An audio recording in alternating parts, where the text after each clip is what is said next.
हो? जे 23 दिवसामध्ये सेटिंग लागलेली आपण मागची व्हिडिओ तुम्हाला दाखवली. वाढीच्या प्रत्येक विलीला सेटिंग तिसऱ्या चौथ्या पेरूवर सेटिंग लागेल मित्रांनो.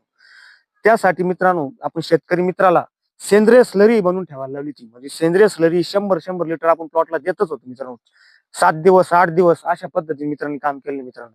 तर सेंद्रिय स्लरी आपल्याला बनवायचीच आहे. ज्या मित्रांची राहिली असेल त्यांनी बनवायची, चालू करायची म्हणजे करायची.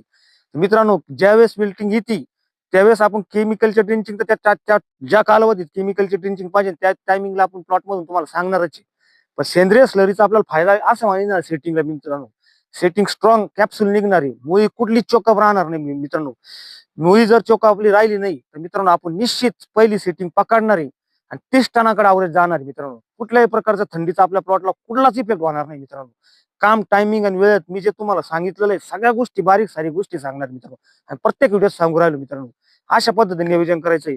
बघू शकता ज्यावेळेस शेतकरी बांधवाला आपण स्लरी बनायला लावली तर बघू शकता स्लरी कशा पद्धतीने तयार झालेली मित्रांनो. आणि या स्लरीचा मित्रांनो 100 लिटर कंटिन्यू आपण 5 दिवस 6 दिवसाला कंटिन्यू वापर मी शेतकरी बांधव करीत होतो. त्याचं फळ आपल्याला डायरेक्ट तुम्ही बघू शकता की तिसऱ्या पेऱ्याला सेटिंग मिळाली, सगळ्या सगळ्या वाढीला सेटिंग झाली मित्रांनो. अशा पद्धतीने नियोजन करायचं मित्रांनो. आपण एकाही शेतकरी बांधवाचे मित्रांनो जर तुम्ही हे सगळं चॅनलला फॉलो केलं, प्रत्येक व्हिडिओला जर तुम्ही फॉलो केलं मित्रांनो, मी जे सांगितलं त्या गोष्टी केल्या तर आपल्या कुठल्याही एकाही शेतकऱ्याचं नुकसान होणार नाही. आणि 100% आपण 30 टन अवरेज मिळवणार मित्रांनो. असेच नवीन व्हिडिओ बघण्यासाठी चॅनलला फॉलो करा, सबस्क्राईब करा.